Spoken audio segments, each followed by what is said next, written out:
Hello everyone, I'm Dr. Sneha Nair, and as you all know, we had already started with chemistry paper number 303, physical chemistry and unit 1 thermodynamics. Now we have already started regarding the various introduction sessions of the thermodynamic parameters as well as the zeroth of thermodynamics. So now in this coming video session, we are going to study another very important question that is frequently asked in your Gujarat University examination as how to derive the Clausius-Clapeyron equation. So we are going to study this entire Clausius-Clapeyron equation in this particular unit. So let's get started with this.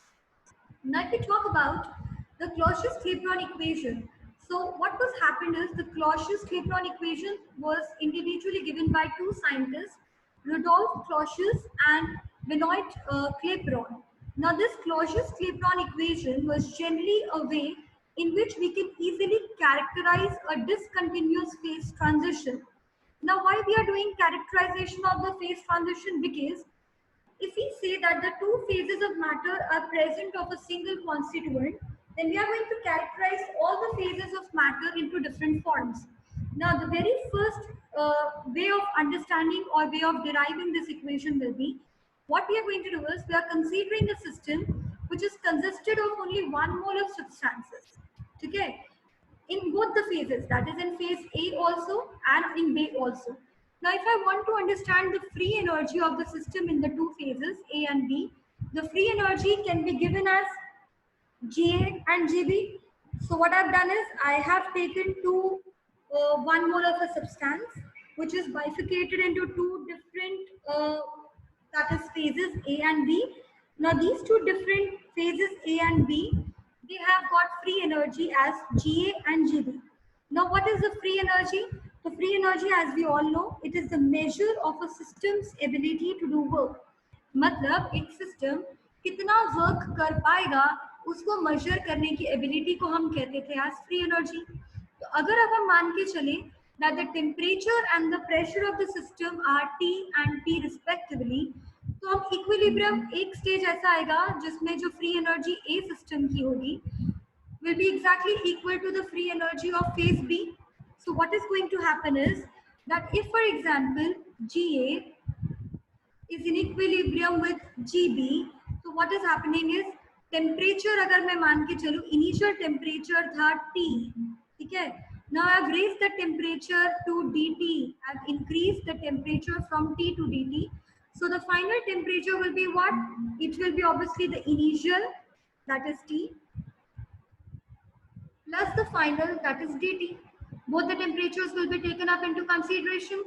So similarly, if I'm now telling that I've raised the pressure also from P to dP, so what will happen is this equation Ga and Gb can be now written in the form of a differential equation. That is the small energy or the free energy change that is also going to take place when you change the temperature and the pressure conditions. तो free energy में भी change आएगा ही.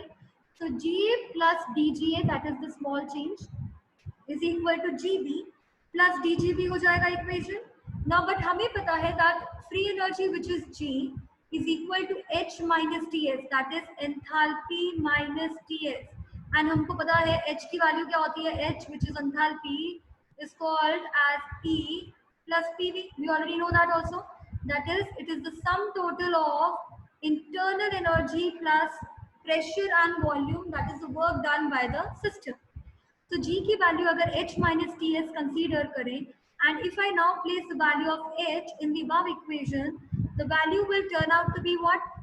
G is equal to E plus PV minus Ts. Now, because we know that this equation we have already obtained, so we have to differentiate this equation. Why we are differentiating this equation is because we want to consider the small pressure as well as the small volume changes that are occurring in the system. Okay? So what is happening is dG is equal to dE plus PdV plus VdP. That is one time it is differential volume, the other one it is differential pressure, minus TdS minus SdT. Same way, S is here the entropy, T is the temperature. So we already know that if we have studied the first law of thermodynamics, we know that dq, that is the heat change, is equal to dE plus PdV. ठीक है? अब ये हमें पता है कि we have already obtained the value of dE plus PdV here. So instead of dE plus PdV, what I'm going to write it? I'm going to easily simply write it as dQ.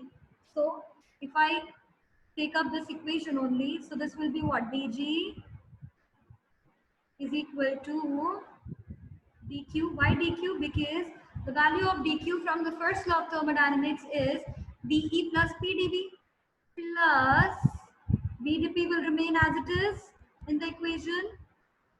Then we will have minus TdS. Now we know that TdS, that is the ds, the entropy change from the second law of thermodynamics is what? dQ upon T. So instead of like T is going to be as it is here, and instead of ds I can write dQ upon T.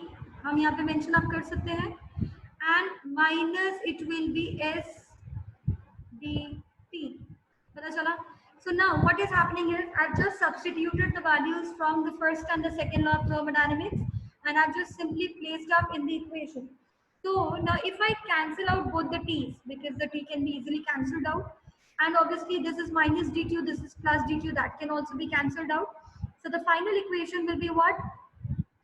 dg is equal to VdP minus SDT. यहाँ तक I'm assuming that you know dg, because we have nullified all the things, all the parameters that were easily cut off in that could easily cut off in the equation. So what we are going to do is dg final value is obtained as VdP minus SDT. Now, because we are taking into consideration two gaseous phases, that is A and B, so what will happen is dGA will be equal to VAdP minus SAdT. Instead of A, I'm just substituting A and B here. So similarly for dGB, it will be what? VBdP minus SPdT. Now, VA and VB are going to be are considered as the molar volumes, and obviously SA and SB जो होते हैं, they are considered as the entropies. ठीक है? And entropy क्या होता था? We already know that entropy is the degree of randomness or the degree of disorderness in the product or in the reaction.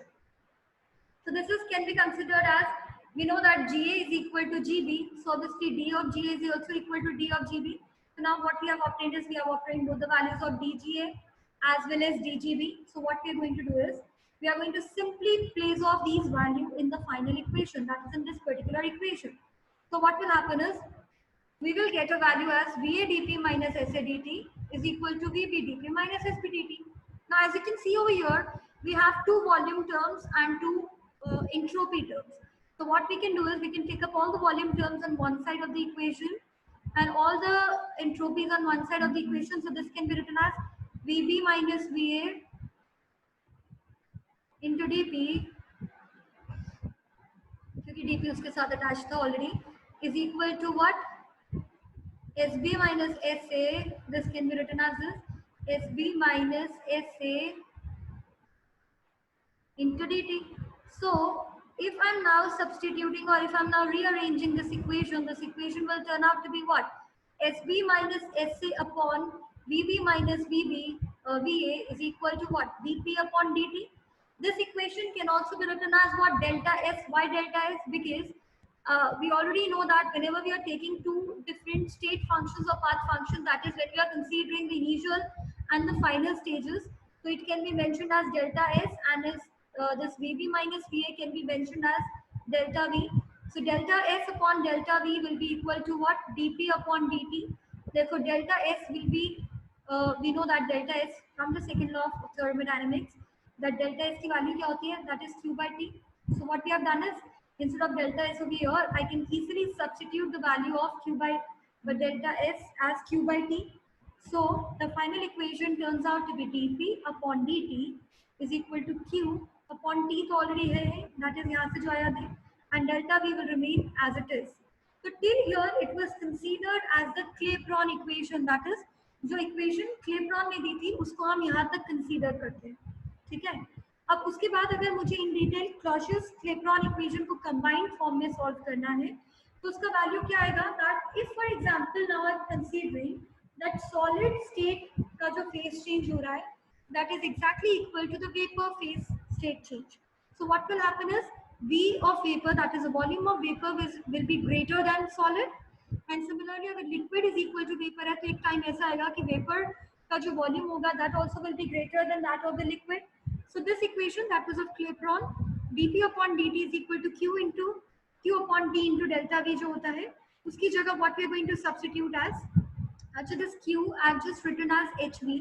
Now delta HV, why delta HV? Because delta HV is called as the heat of vaporization because we are concerned with the vapor state in this particular equation. So instead of Q, we can also substitute as heat of vaporization, and instead of delta V, we are going to consider only the volume of vapor. Now, what I'm going to do is I'm going to substitute the value of PV is equal to RT. So ideal gas equation होता था, that is PV is equal to nRT. We already know that NP value is 1 because the number of moles that we are going to take up into consideration is 1. So the PV is equal to RT. And if I have to substitute the equation in the form of, that is, if I make the equation subject of equation as volume, the volume will be equal to what? RT upon P. So I have to just substitute the value of volume in this particular part. So this equation will be what? dP upon dt is equal to delta hp upon RT square हो जाएगा automatically. क्यों? क्योंकि देखो delta hv already है, ठीक है, that is the heat of vaporisation. Temperature is already there and हमें पता है वॉल्यूम क्या होता है RT अपॉन P. तो अभी ये नीचे है तो ये और ऐसे हो जाएगा RT and P will go obviously on the numerator part of the equation.